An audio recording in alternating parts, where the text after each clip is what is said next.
नमस्कार सभी साथियों को, मैं रवि बघेल आपके अपने YouTube channel Ravi Baghel for competition में आपका हार्दिक स्वागत करता हूं। तो साथियों, कैसे हो आप सभी लोग? उम्मीद करता हूं सभी लोग ठीक होंगे।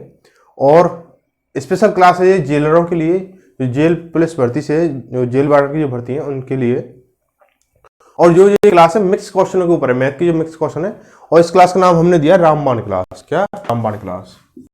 रामबाण क्लास क्योंकि इसमें आपको क्वेश्चन कराए जाएंगे प्रत्येक क्लास में। अगर आपका टारगेट पूरा पूरा रहता है, टारगेट आपको पूरा पूरा रहता है, तो इस समझ लो कि आपका टॉप 10 में सम्मिलित हो जाओगे। ठीक है, मैथ के मामले। ठीक है, इसके बाद में हम जीके की भी रामबाण क्लास चलाएंगे और हिंदी की भी चलाएंगे। ठीक है, तो सभी जो साथी हैं वीडियो को जैसा शेयर करें और अपना रिव्यू साथ में दें कि आपके कितने क्वेश्चन सही हो रहे हैं। पिछली जो क्लास हमने स्टार्ट की थी, लास्ट 15 दिन की 15 क्लास का मुहिम है ये, और जिसमें कि काफ़ी बच्चों का रेस्पॉन्स आया कि उन्होंने बताया, अपना अपना रिकॉर्ड बताया। बहुत से बच्चों का अच्छा रिकॉर्ड है और बहुत से बच्चों का थोड़ा सा डाउन है, जिसको आपको थोड़ी सी मेहनत करनी पड़ेगी। जिससे ये होगा कि आपको मैथ जो होता है कि सबसे ज़्यादा टाइम लेने वाला और सबसे ज़्यादा मतलब स्कोर अप करने वाला यही सब्जेक्ट होता है। ठीक है, टाइम मैनेजमेंट स्कोर अप करने के लिए यही होता है। तो इसलिए बहुत से बच्चों का कमेंट आया, सर क्या करें? तो अभी भी काफ़ी टाइम है। जो आपका सब्जेक्ट जो कॉन्सेप्ट जो वीक है, उसे आप थोड़ा सा प्रैक्टिस उसकी करें, जिससे होगा ये कि जो आपका कॉन्सेप्ट जो वीक है वो पेपर में आपको दिक्कत नहीं देगा। ठीक है, तो चलो भाई जेल रहो, क्लास शुरू करते हैं। ठीक है, क्लास शुरू करते हैं। रामबाण क्लास का क्वेश्चन पहला आ रहा है और आपने देखा था कल क्लास थी जो काफ़ी अच्छी चल रही है, रेस्पॉन्स आप लोगों का अच्छा आ रहा है। और तो वीडियो ज़्यादा शेयर करें। ठीक है, रामबाण क्लास है ये। तो क्वेश्चन में देखो, इसमें लगभग हर चैप्टर से जो सिलेबस में दे रखा है उसके अकॉर्डिंग हर चैप्टर से क्या है पर क्वेश्चन लिया गया है। ठीक है, इस चीज़ से। और तो क्वेश्चन आपके सामने है कि जब किसी संख्या को 56 से भाग देते हैं तो शेष 29 प्राप्त होता है। यदि इसी संख्या को 8 से भाग दें तो क्या शेष बचेगा? ठीक है, ये बताना है आपको। तो भाई बहुत ही आसान सा क्वेश्चन है और पेपरों में इस तरह से क्वेश्चन आने की संभावना भी बहुत है और रहती भी है और आते भी है क्वेश्चन। ठीक है, तो ऑप्शन आपको देख रहे हैं। देखो ये क्वेश्चन जो है बिना कॉपी पेन के होने वाले सवाल है। ठीक है, बहुत से चीज़ करते हैं 56 मतलब वो संख्या ढूंढते हैं कि कौन सी संख्या है, वह संख्या निकालेंगे, एक्स मानेंगे, ये मानेंगे। तो इसमें एक्स वगैरह मानने की जरूरत नहीं। हालांकि एक्स मानने की जरूरत पड़ सकती है, किन्हीं किन्हीं सवालों पड़ सकती है, लेकिन इसमें एक्स मानने की जरूरत कदापि नहीं है। तो देखो क्या हो जाएगा, 56 से भाग देने पर शेष कितना बचता है? शेष बचता है आपका 56 से भाग देने पर 29 शेष बचता है। अब हमें उसी संख्या को 8 से भाग देना है, 8 से। तो उस संख्या को 8 से भाग देने का मतलब क्या पड़ रहा है हमें? हम सीधा क्या करेंगे, 8 से भाग इसी को देते हैं तो क्या हो जाएगा हमारा। आज जब 29 को हम क्या देंगे, 8 से भाग देंगे, तो 8 से भाग देने में क्या होगा, 8 से 24 बचेगा कितना, 5 शेष। तो जो तुम्हारा शेष बचेगा वही आपको क्या होगा, आंसर होगा। तो आंसर क्या है इसका? बी आंसर है इसका, आंसर बी हो जाएगा। ठीक है, तो इस तरह से आपको कोई भी एक्स वगैरह मानने की जरूरत नहीं है इस तरह के सवालों में। जो आपका जो शेष दे रखा हो उसी में क्या करेंगे आप, जो दूसरी संख्या दे रखी हो उसी का भाग देंगे, उससे जो शेषफल प्राप्त होगा वही उसका आंसर होगा। जैसे इसमें कॉपी पेन की जरूरत इसलिए नहीं थी कि 8 का भाग में सीधा सीधा 29 में दूं, तो 8 से 24 शेष का बचा 5, उसका 5 आंसर हो जाएगा। चलो बहुत अच्छे, चलो आगे चलते हैं। तो अगला क्वेश्चन है कि 1008 को किसी एक अंक वाली संख्या से विभाजित किया जाए कि भागफल एक पूर्ण वर्ग बन जाए। बहुत ही अच्छा है और है क्वेश्चन ये इसमें, लेकिन थोड़ा घुमा दिया क्वेश्चन को। ये आपके वर्गमूल क्वेश्चन से, वर्गमूल और घनमूल जो क्वेश्चन है वहां से आपका क्वेश्चन उठाया गया है कि 1008 को किस एक अंक वाली संख्या से विभाजित कि भागफल एक पूर्ण वर्ग बन जाए। ठीक है, सबसे करना क्या करना यह है कि आपको क्या करना है, 1008 का क्या निकालना है, एक तरह से एलसीएम निकालना है। जिस तरह से आप वर्गमूल और घनमूल पता करते हो इस तरह से। तो करेंगे क्या, 2 से भाग देंगे इसको, तो 2 से 5 भागना है 0 और 4, फिर 2 से दिया 2 दूनी 4 और 1 5 25 और ये 2, फिर 2 से देंगे इसको, कितना हो जाएगा 2 1 और 2 और ये कितना हो जाएगा 5 6, फिर 2 से देंगे इसको 6 दूनी 12 2 3 6। अब 2 से जान लिया, 3 से देंगे 3 21 63 और फिर 3 से देंगे 7। अब साथ ही एक चीज देखनी है आपको कि यहाँ पे दो बोला गया पूर्ण वर्ग। पूर्ण वर्ग जब बनता है जब हमारे यहाँ पे जोड़े बन रहे हो। तो देखो इसका जोड़ा ये बनना है, इसका जोड़ा ये बनना है। कौन सी संख्या का जोड़ा नहीं बन रहा है? 7 का जोड़ा नहीं बन रहा है। तो आपका जो आंसर होगा, हम इस संख्या में क्या करेंगे, 7 से भाग देते हैं तो हमारी जो संख्या जो भागफल होगा वो क्या होगा, पूर्ण वर्ग बन के आएगा, क्योंकि जो 7 से भाग देंगे तो इतने का हमारा क्या आएगा, भागफल होगा, जो कि संख्या क्या होगी, पूर्ण वर्ग संख्या होगी। तो इसका आंसर क्या है, डी सही है इसका आंसर। ठीक है, डी इसका आंसर सही है। चलो आगे चलते हैं, अगला क्वेश्चन। अच्छा, ये क्वेश्चन है, और ये क्वेश्चन ना कई बार परीक्षा में आया हुआ है, रेलवे में और ग्रुप डी में कई बार, कई मीटिंगों पेपर आया था, बस संख्याएं बदली थी, और पुलिस में भी कई बार आ चुका है इस तरह क्वेश्चन। ठीक है, तो संख्या क्या है हमारी कि 12 root plus 12 plus root 12 plus dot dot dot, ये दे रखा है, ये अनंत बार दे रखा है। तो ये इसका जो बराबर है, किसके बराबर है, ये 4 के बराबर है, 3 के बराबर है, 6 के या 4 से बड़ा है।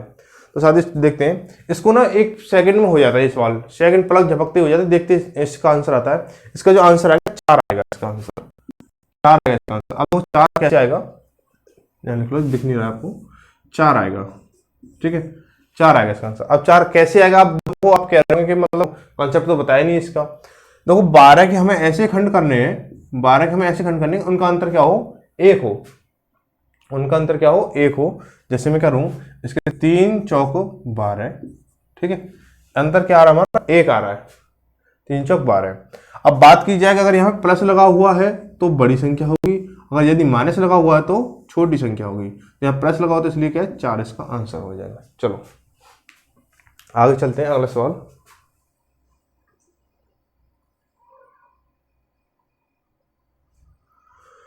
अगला सवाल, चलो, ये दे रखा है, और ये भिन्न से क्वेश्चन है आपका कि 0.47777 ये किस साधारण भिन्न के बराबर है, किस साधारण भिन्न के बराबर है। और ये आवृत्ति का क्वेश्चन है, जिसकी मतलब बार बार आवृत्ति होती है। तो इसको मैं क्या ले सकता हूं कि 4 7 47 बटे 90 लिख सकता हूं इसको मैं। ठीक है, 90 लिख सकता हूं, और इसका मतलब क्या हो जाएगा हमारा कि 47 माइनस 4 अपॉन 90 हो जाएगा। अब तो इसको क्या करेंगे हम, 47 में 4 माइनस होंगे तो कितना है, 43 बटे 90, 43 बटे 90, जो कि आपको क्या है, सी आंसर है इसका। क्या आंसर है, सी आंसर है इसका। तो वीडियो को ज़्यादा से शेयर करते हैं, और वीडियो को मतलब आप ये बताएं कि आपके कितने क्वेश्चन सही जा रहे हैं इसमें। अगला क्वेश्चन, चलो अगला क्वेश्चन है ये, और ये सरलीकरण से उठाया गया क्वेश्चन है ये, और सरलीकरण से उठाया गया है। और देखो इसको है क्या चीज, तो पहले देखो ये दे रखा है, एक सही, एक प्लस 1/2 बटे 1 माइनस 1/2 भाग 4/7, और ब्रैकेट में 2 प्लस 5 प्लस 3/10 का 1/2 प्लस 1/3 बटे में 1/2 माइनस 1/3 दे रखा है। ठीक है, इस तरह का सवाल है ये। तो हम क्या करने वाले सवाल को सॉल्व करेंगे, सरलीकरण का फॉर्मूला लगाएंगे सीधा सीधा। पहले इस सवाल को मैं नोट कर लेता हूं, 1 प्लस 1/2 अपॉन 1 माइनस 1/2 और भाग कितना है, 4/7 ब्रैकेट में 2/5 प्लस 3/10 का 1/2 प्लस 1/3 अपॉन 1/2 माइनस 1/3। तो सबसे पहले मैं क्या करूंगा, इन दो भिन्नों को सॉल्व करूंगा। ये दो करके 4 भिन्न जो दे रखी हैं, इनको पहले सबसे पहले सॉल्व करूंगा मैं, उसके बाद में हम इसको देखेंगे। ठीक है, सबसे पहले इसको सॉल्व कर लेते हैं। तो 1/2 और 1/2 3/2 हो जाएगा, 3/2 अपॉन ये 1/2 हो जाएगा। ठीक है, भाग 4/7, और इसको सीधे लिख लो, इसका जो सॉल्व करेंगे तो 10 हो जाएगा ये, और 5 दूनी 10 और 2 दूनी 4 प्लस के 10 एकम 10 और 3 एकम 3 का, यानी गुणा लिख लो, गुणा। इसका जो सॉल्व करें, 3 एकम 3 और 3 दूनी 6, सॉरी 3 एकम 3 और 2 एकम 2, यानी 5/6, और यहाँ हो जाएगा 3 एकम 3 और 2 एकम 2, यानी 3 और 1 2, 1/6 हो जाएगा ये। ठीक, 1/6 हो गया ये। अब देखो 6 से तो 6 खत्म हो जाएगा यहाँ पे, और 2 से 2 खत्म हो जाएगा यहाँ पे, ठीक है। अब बचेगा क्या यहाँ पे पूरे में, हमें यहाँ क्या बचेगा, 3 बचेगा। अब 3 भाग 4/7 गुणा में कितना हो जाएगा, 7/10 हो जाएगा और गुणा में 5 हो जाएगा। अब साथ ही लेकिन करना क्या, हमें सबसे पहले ये वाला इसको सॉल्व करना है, कंडीशन चाहे कुछ भी रहे, या हमें सीधे सवाल दिख रहा है या टेढ़ा दिख रहा हो, लेकिन हमें क्या करना है, इस वाले को ऑफ यानी का हमें सबसे पहले करना होता है, ठीक है। तो काटेंगे इसको, 5 दूनी 10 और 7 से 7 कैंसिल आउट हुआ और 2 से ये कट गया, 2 4 2 बार। अब क्या बचा हमारे पास, 3 भाग 2 बचा है हमारे पास में, इसको हम क्या ले सकते हैं, 3/2 ले सकते हैं, जो कि आंसर क्या है इसका, बी सही हो जाएगा, ठीक है, बी सही हो जाएगा। चलो आगे चलते हैं।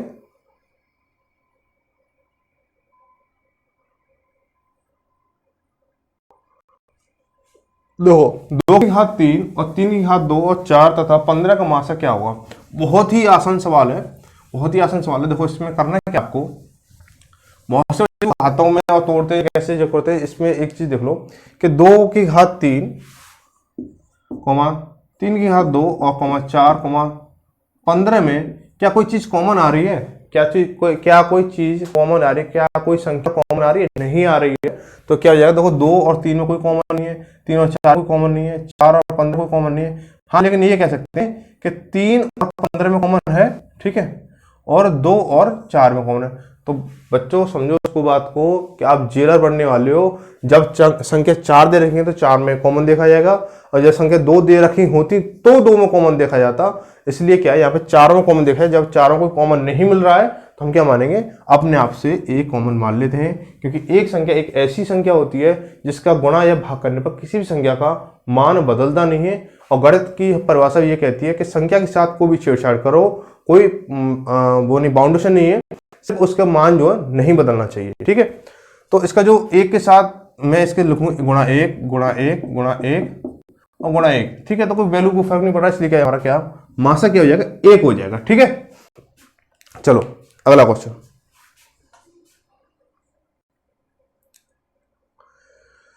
दे रखा है कि ए अनुपात बी बराबर 4:9 तथा ए अनुपात सी बराबर 2:3 हो तो ए प्लस बी अनुपात ए प्लस सी क्या हुआ। कुछ साथी क्या करेंगे, बहुत जल्दी से फटाफट से लिखेंगे ए अनुपात बी अनुपात सी 4:9 फिर 2:3, गलत हो जाएगा भाई, बिल्कुल गलत हो जाएगा। तो करना क्या आपको, सबसे पहले लिखना क्या, इसमें ये देखो, पहले देखो सवाल क्या दे रखा है, ए अनुपात बी बराबर 4:9 और बी अनुपात सी, सॉरी ए अनुपात सी कितना दे रखा है, ए अनुपात सी कितना दे रखा है, 2:3, ठीक है, 2:3 दे रखा है। अब पूछा क्या है, हमें पूछा ये है कि ए प्लस बी अनुपात ए प्लस सी, ये पूछा है, ठीक है। तो हम क्या करने वाले, सबसे पहले कि देखेंगे तो इसमें एक जो अंक है, यानी एक जो मान है वो क्या 2 बार आया है, कोई भी जो वैल्यू जो होती है 2 बार आई है, यानी कोई भी व्यक्ति 2 बार जब काम करता है तो उसको हम क्या करते हैं, बीच में रखते हैं, बीच में रखते हैं। उसने ए के साथ भी काम, सॉरी बी के साथ भी काम किया है और सी के साथ भी काम किया है। तो ऐसा व्यक्ति कौन है, ए है, जिसने बी के साथ भी काम किया है और सी के साथ भी काम किया है। तो हम क्या करेंगे, इसमें ए को रखेंगे बीच में, और जहां आपको मन करे बी को आगे रख लो या पीछे रख लो, ठीक है। तो हम क्या करेंगे, बी अनुपात सी लिख लेते हैं। तो इसके कितना है, बी का कितना है, 9 है, तो 9 लिखेंगे। बहुत से क्या करेंगे, सीधा ऐसे, अगर उनको ये भी समझ में आएगा ना यहीं पे, तो खड़ा से जल्दी से कर रहे होंगे कि 4 और 9, ठीक है, और 2 और 3, तो ये भी गलत हो जाएगा, ठीक है, इस तरह से गलत हो जाएगा। तो 9:4 और लिखेंगे दूसरी अंक में ए अनुपात सी कितना, 2:3 है। लगा लो, खाली जगह भरनी है तो भर लो, यहाँ 2 आ जाएगा, यहाँ 4 आ जाएगा, ठीक है। गुणा कर लो, 9 दूनी 18 अनुपात 2 दूनी 4 दूनी 8 अनुपात 4 ते 12। इनमें कॉमन क्या आ रहा है, 2 कॉमन आ रहा है, तो 9 दूनी 18 4 और 6। अब ये आ रहा है, अब देखो इसमें ए की वैल्यू क्या है, पूछा क्या है, ए प्लस बी। तो ए प्लस बी क्या है तुम्हारा, ए प्लस बी तो ये है 9 और 4 13, और ए प्लस सी क्या है तुम्हारा 6 और 4 है ये, तो 6 और 4 10 हो जाएगा।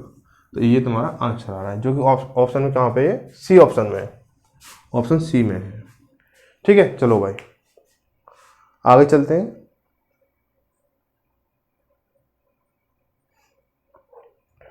आगे चलते हैं, ए बी सी किसी कारोबार के लिए 47,000 रुपये निवेश करते हैं, ठीक है, 47,000 रुपये अंशदान देते हैं, यानी कि काम करते हैं, ए बी सी शुरू करते हैं और क्या 47,000 रुपये इकट्ठे करते हैं। कह रहा है कि ए ने बी से 7,000 रुपये अधिक दिए, बी ने सी से 5,000 अधिक दिए, ठीक है, और उनका जो लाभ हुआ है वो 94,100 रुपये हुआ है, ठीक है, 9,400 रुपये हुआ है। तो इसमें बी का जो लाभ है वो बताना है। तो देखो कुल जो रुपए दिए इन्होंने कितने दिए, 47,000 दिए। कुल रुपए कितने दिए इसने, कुल जो रकम है इसमें कितनी है, 47,000 है, ठीक है। कह रहा सबसे कम किसने दिए, सबसे कम दिए सी ने, क्योंकि जो ए है उसने बी से 7,000 अधिक दिए और जो बी है उसने सी से 5,000 अधिक दिए, ठीक है, सी से 5,000 अधिक दिए, इसलिए सबसे कम किस व्यक्ति ने दिए, सी ने दिए। तो मैं सी को मान लेता हूँ एक्स, सी को मैंने एक्स मान लिया, सी ने जो एक्स रुपये दिए, बी को मान लिया, बी ने सी से 5,000 अधिक दिए, बी ने जो है सी से 5,000 अधिक दिए, तो यानी एक्स प्लस 5,000 हो जाएगा, ठीक है। अब जो ए है तो ए ने क्या किया है, ए ने बी से 7,000 अधिक दिए, यानी एक्स प्लस 7 और 5 कितना हो जाएगा, 12,000 हो जाएगा। तो 12,000 रुपये दिए, ठीक है, मतलब सी से 12,000 रुपये अधिक दिए या बी से 7,000 अधिक दिए, ऐसे बोल सकते हैं। अब इन तीनों को मिला के कितने रुपए इकट्ठे हुए, 47,000 रुपये इकट्ठे हुए। तो देखो x प्लस 5,000, मैं अब इन तीनों रकम को मिला रहा हूं, ठीक है, प्लस x प्लस 12,000 बराबर 47,000, ठीक है। क्वेश्चन छोटा कर लेते हैं, चलो क्वेश्चन छोटा हो चुका है, 47,000, ठीक है।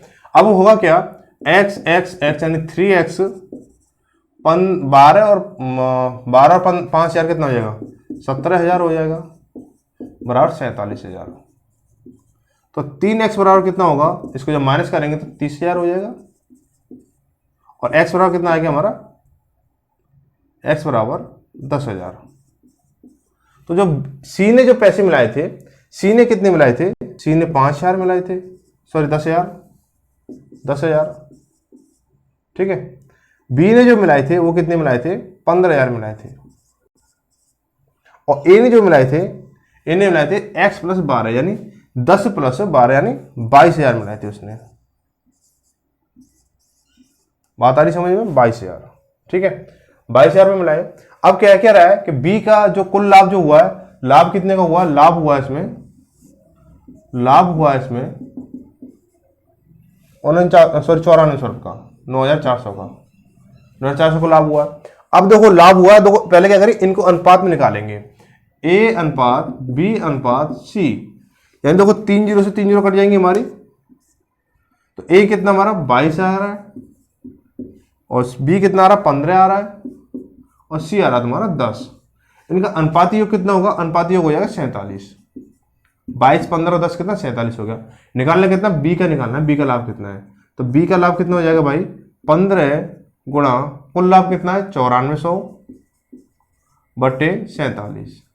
तो 47 से काटेंगे इसको, 94 को 2 बार यानी 200 बराबर 15 गुणा 200 यानी 15 दिन 30, और ये 3,000 रुपये हो जाएगा, जो कि ऑप्शन सी में दे रखा है, ठीक है, ऑप्शन सी में दे रखा है।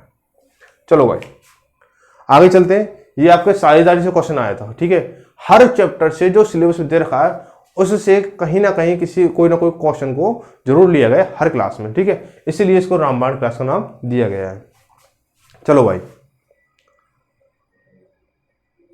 अगला क्वेश्चन, हाँ ये मिश्रण का क्वेश्चन आ चुका आपके सामने। मिश्रण,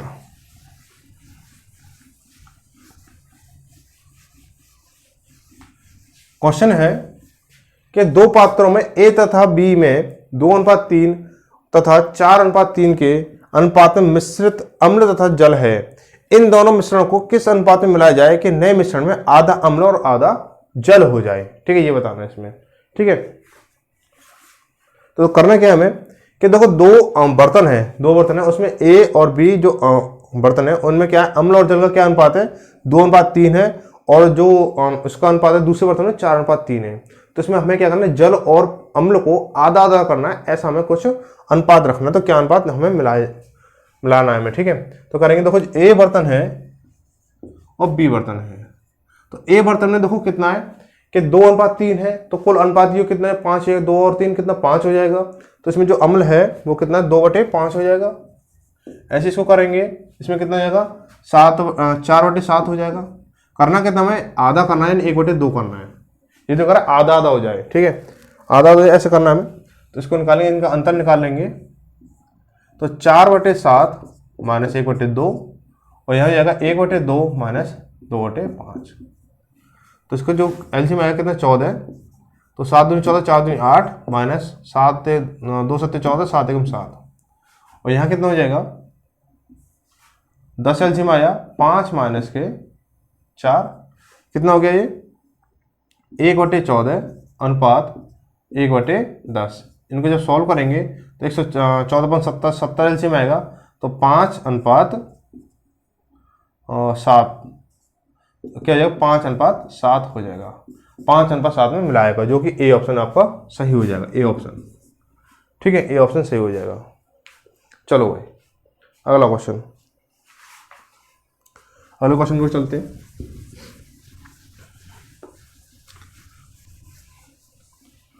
अगला क्वेश्चन है,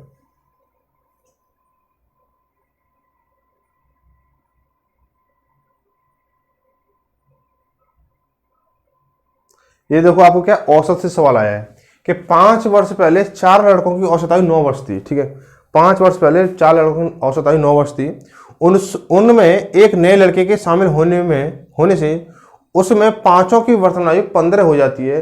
तो नए लड़के की उम्र क्या है ये बताना है, ठीक है। तो देखो एक चीज देख लें कि जो 4 लड़के हैं उनकी 5 वर्ष पहले, जो 4 लड़के हैं उनकी 5 वर्ष पहले उनकी जो औसत है कितना है, 4 लड़कों की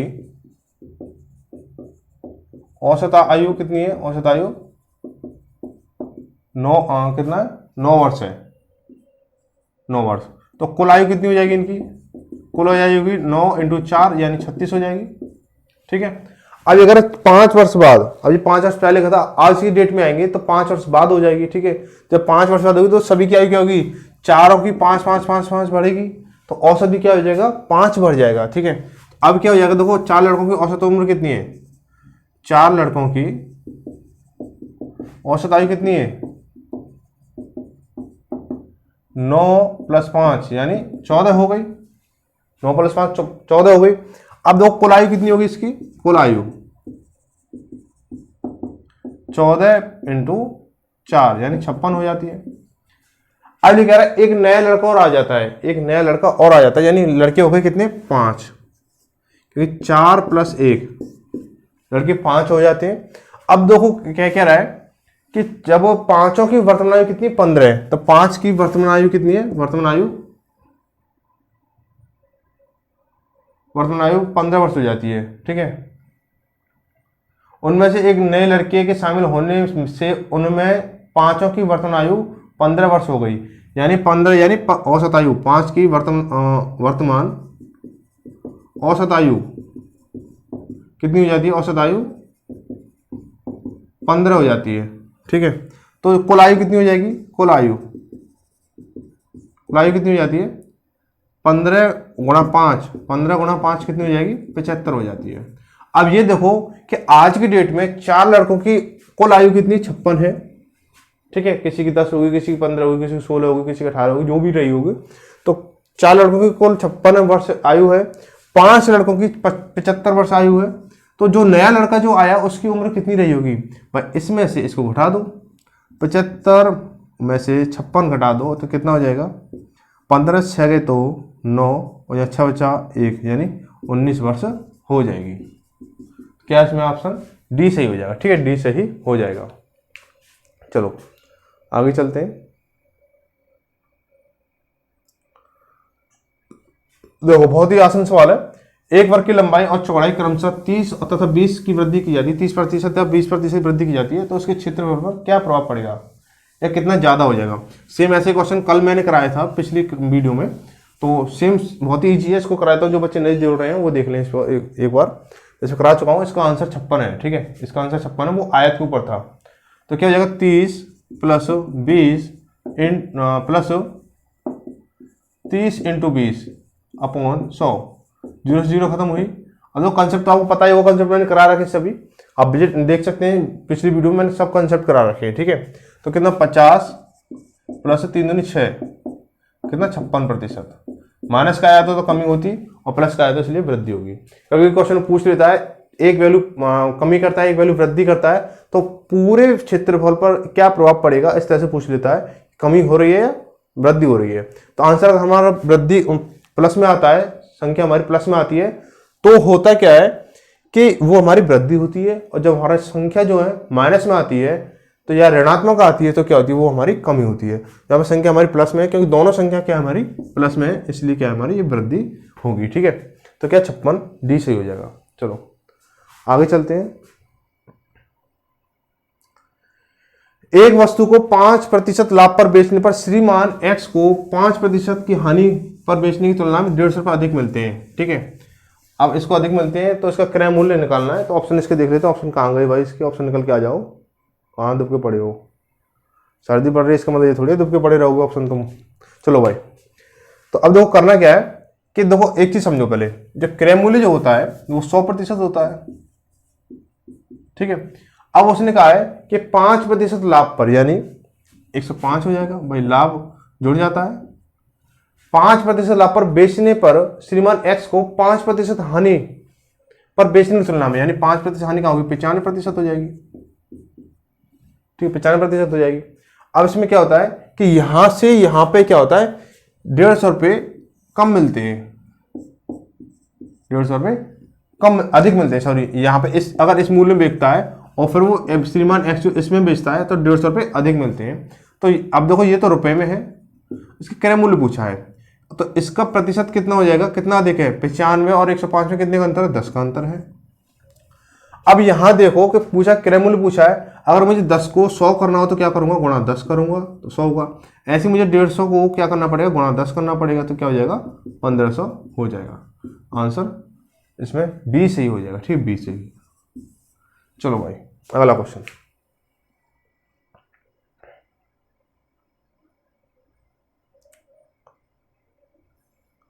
अगला आ गया, चलो। एक मोबाइल फोन का अंकित मूल्य 1500 रुपये है और उस पर 10% छूट प्रस्तावित है, ठीक है। तदनुसार किसी ग्राहक को कितनी छूट अतिरिक्त दी जानी चाहिए कि ताकि उसका वास्तविक मूल्य 1242 रुपये हो जाए, ठीक है। काफी अच्छा क्वेश्चन है ये, आपके बट्टे वाले क्वेश्चन चैप्टर से लेगा, बट्टे वाले से, ठीक है, बट्टे वाले से। पिछले वाले जो क्वेश्चन था वो लाभ हानि से था, हर चैप्टर से क्वेश्चन लिए जा रहे हैं, ध्यान रखना इस चीज को। और रिव्यू भाई बिल्कुल दें, रिव्यू दें, जैसे आज बच्चों ने काफी रिव्यू दिया था और पिछली क्लास में जो रिव्यू दिया था, इसी हिसाब से वीडियो को मतलब रिव्यू दें, कितने सही जा रहे हैं, क्या कोई प्रॉब्लम आ रही है या कोई ऐसा कोई कंसेप्ट है जो आप बिल्कुल शुरू से और कोई चैप्टर स्पेशल चलवाना चाहते हैं तो कोई ज़्यादा दिक्कत है तो वो बताएं, ठीक है।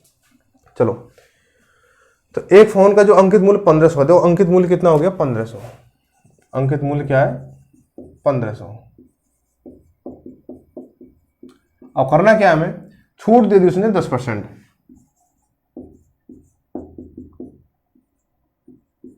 यानी 15 का 10% कितना 150 हो जाएगा।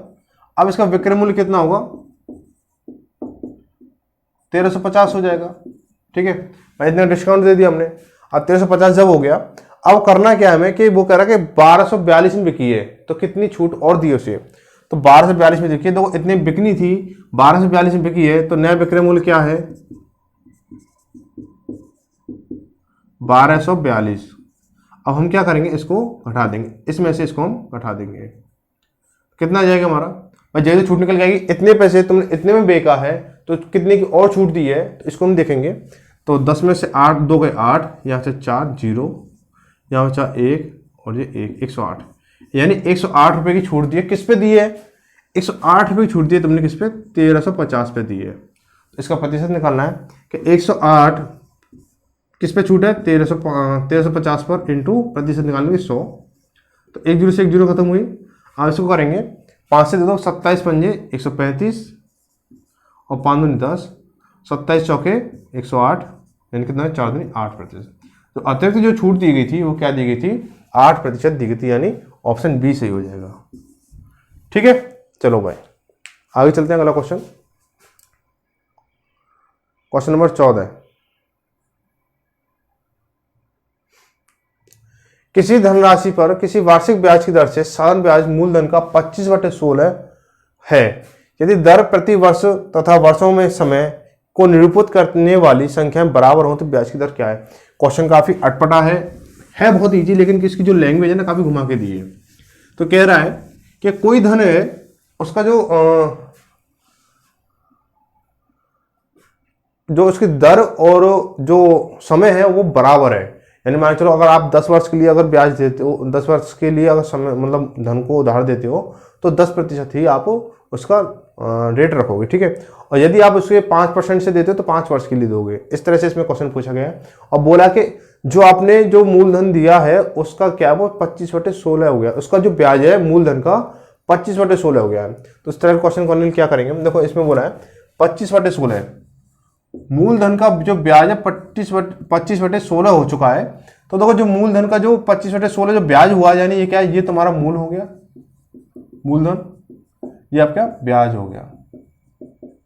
ठीक है, टाइम और जो रेट है वो बराबर है, तो या तो रेट निकालो या टाइम निकालो, बात एक ही रहेगी। तो पूछा क्या इसमें, दर पूछिए। तो देखो R बराबर T दे रखा है, तो T बराबर क्या R हो जाएगा, सीधी सी बात है। तो 2R हो जाएंगे, यहाँ पे 2R काम करेंगे। तो R निकालने का फॉर्मूला क्या होता है, SI × 100/P × T। अब यहाँ पे देखो T की क्या काम करने वाला है, T की R काम करने वाला है। तो R बराबर SI कितना हमारा 25 × 100/P कितना 16 × T। T की R काम करेगा। ठीक है, T की R काम करने वाला है। तो 4 से काट लो, से 16 को, 4 चौक 16 और 25 चौका 100। अब जब R इधर पहुंचेगा तो R स्क्वायर हो जाएगा, बराबर ये कितना हो जाएगा 25 का कितना हो जाएगा 625/4।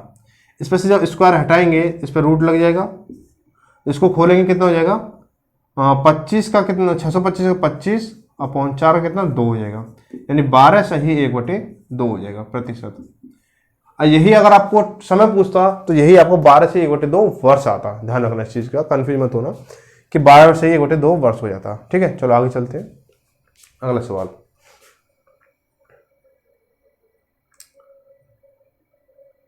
Question number 15। एक काम को काम समय से जो क्वेश्चन है, ठीक है, एक काम को 4 दिन पूरा कर लेता है और बी उसे 6 दिन पूरा कर लेता है। यदि वे दोनों मिलकर काम करें तो उस काम को पूरा करने में कितना समय लगा देंगे। बहुत ही इजी सवाल है। देखो ए कर रहा है 4 दिन में, बी कर रहा है उसे 6 दिन में।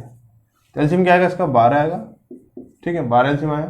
तो देखो 4 काम एक दिन में कर रहा था, 12 काम कितने दिन 3 दिन में करेगा और 6 2 दिन में करेगा। ठीक है, तो दोनों एक दिन में कितना काम कर रहे हैं 5 कर रहे हैं भाई। दोनों को अगर एक साथ मिला दिया जाए तो 3 काम तो ए करेगा और 2 काम बी करेगा, तो टोटल काम कितना हो 5 होगा।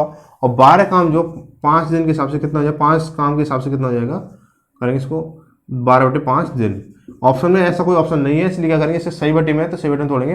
5 दूनी 10, 2/5 दिन, ये आपका ऑप्शन हो जाएगा। ऑप्शन क्या दे रखा है इसमें, सी ऑप्शन से हो जाएगा, सी। ठीक है, चलो आगे चलते हैं।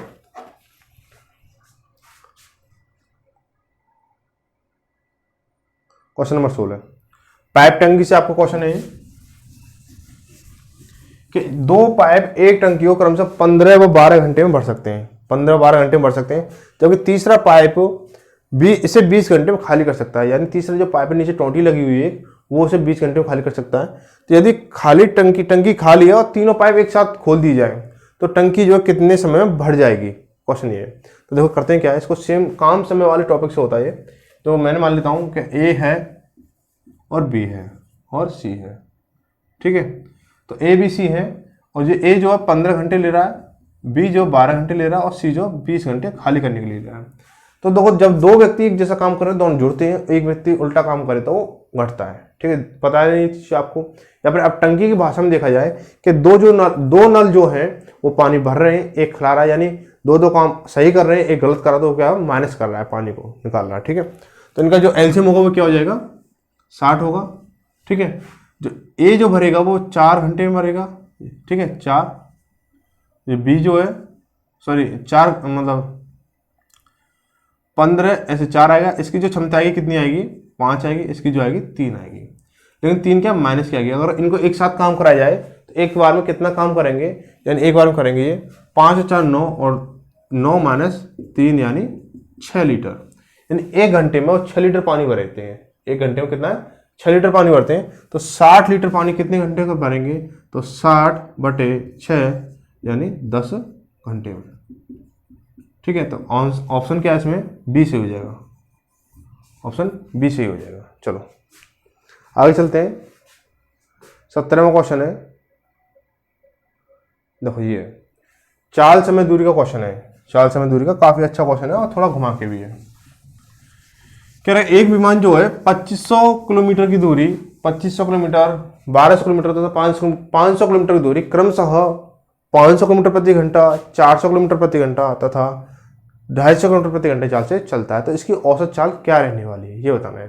तो देखो बहुत से क्या इसकी औसत चाल का फॉर्मूला लगाएंगे। ठीक है, 3xyz और बटे में xy प्लस yz इसका कुछ लगाने वाले, तो वो कुछ भी नहीं लगने वाला, सीधा सीधा इसमें हो जाएगा। देखो सीधा पहले निकालेंगे इसकी समय कितना ले रहा है ये। 2500 किलोमीटर की जो दूरी है वो कितने समय का, कितने की चाल से चल रहा है, 500 की चाल से चल रहा है। 500 की चाल से 2500 किलोमीटर की दूरी, 2500 किलोमीटर की दूरी 500 किलोमीटर प्रति घंटे की चाल से चल रहा है। तो कितने घंटे में चलेगा वो, 5 घंटे में चलेगा वो। ठीक है, 5 घंटे में चलेगा। अब जब बात आती है किसकी, 1200 किलोमीटर की, 1200 किलोमीटर की दूरी जो है कितने की चाल से चल रहा है वो, 400 की चाल से चल रहा है। 400 किलोमीटर प्रति घंटा। तो कितने घंटे दूरी तय कर लेगा भाई, 400 की स्पीड से चल रहा है वो, 1200 किलोमीटर की दूरी तय करनी है तो 3 घंटे में कवर कर लेगा वो। ठीक है, ऐसे ही क्या है, अब वो अगली दूरी जो क्या है 500 किलोमीटर की दूरी है, 500 किलोमीटर। ठीक है, जो उसे कवर कर रहा है कितना, 250 किलोमीटर के हिसाब से, 250 किलोमीटर प्रति घंटा के हिसाब से। तो 2 घंटे में कवर करेगा इसे। ठीक है, बात इतनी समझ है, सीधी सीधी सी कैलकुलेशन है, बच्चे कर लेंगे इस कैलकुलेशन को। अब यहां देखो ये कितनी दूरी हुई टोटल, 2500 और 5 3000 और ये 1200 यानी 4200 किलोमीटर की दूरी हुई। यह समय कितना लगा इसका, 3 और 2 5 और 5 10 घंटे लगे। अब भाई 4200 किलोमीटर उसने 10 घंटे में समय दूरी तय की है, यानी 4200 किलोमीटर क्या उसने 10 घंटे में तय की है। तो उसने औसत दूरी क्या है, उसकी एवरेज क्या आ रहा है इसका, 4200/10 यानी 0 से 0 कटी 420 किलोमीटर प्रति आवर की क्या है इसका एवरेज आ रहा है। इसमें कोई भी 3xyz upon xy plus yz plus zx करके कुछ फॉर्मूला नहीं लगने वाला। ठीक है, कुछ लगाने वाले होते हैं, ऐसा कुछ नहीं लगेगा। चलो आगे चलते हैं भाई। एक चीज ध्यान रखें सभी ना, इसको रिव्यू जरूर दें। चलो ये क्वेश्चन कल की वीडियो में भी था, कल की क्लास में भी था, लेकिन इसमें क्या था, जो व्यक्ति जो था वो दौड़ रहा था लेकिन उसकी क्या है चाल नहीं दे रखी थी, उसकी क्या है चाल नहीं दे रखी थी। इसलिए क्या था वो क्वेश्चन क्या था, ज्ञात नहीं कर सकते, उस क्वेश्चन को सॉल्व नहीं कर सकते। लेकिन खड़े व्यक्ति के लिए क्या मैंने क्या किया था, वो क्वेश्चन करा के दिया था। ठीक है, तो ये कह रहा है कि एक ट्रेन 40 किलोमीटर प्रति घंटा की रफ्तार से चलती है, एक आदमी 25 किलोमीटर प्रति घंटा की रफ्तार से ट्रेन के समांतर चल रहा है। ठीक है, तो यदि ट्रेन 48 सेकंड में उस आदमी को पार करती है तो ट्रेन की लंबाई क्या है, ट्रेन की लंबाई क्या है। तो समांतर चाल क्या होती है, यानी ट्रेन जो है इस तरीके से जा रही है तो आदमी भी क्या है इस तरीके से जा रहा होगा।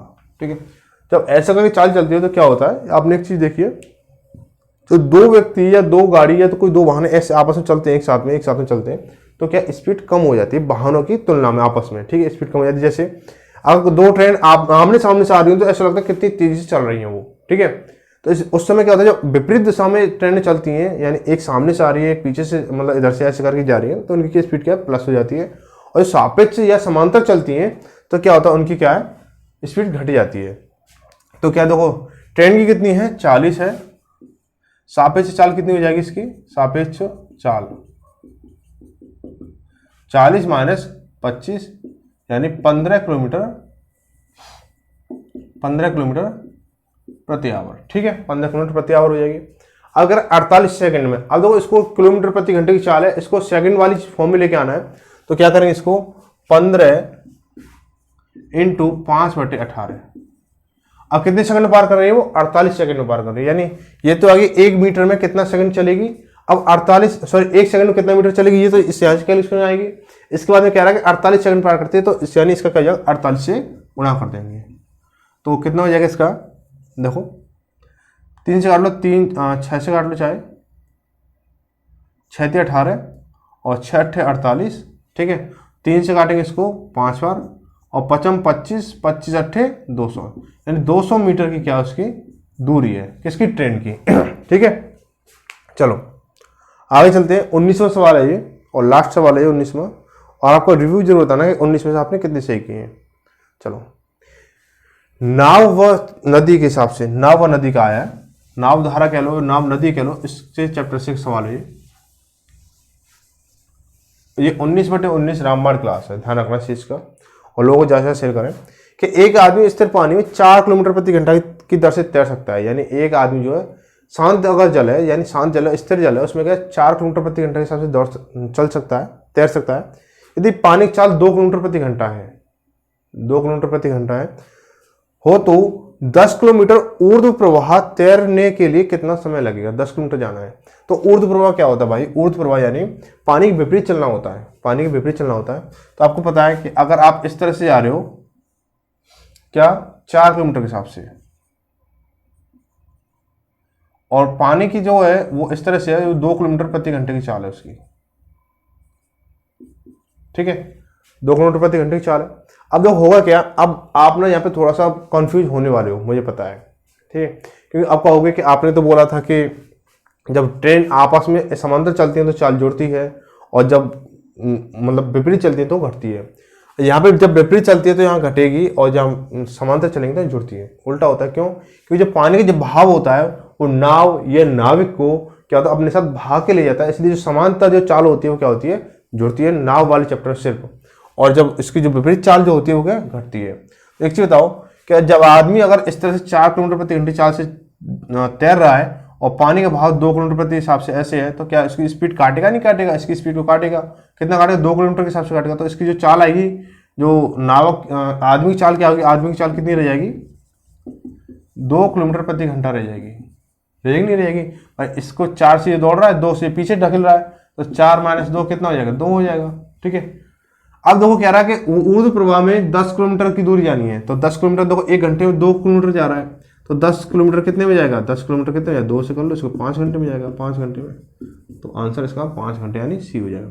तो आज की क्लास यहीं तक थी। 19 क्वेश्चन आपके हो चुके हैं, बहुत ही शानदार है क्वेश्चन है।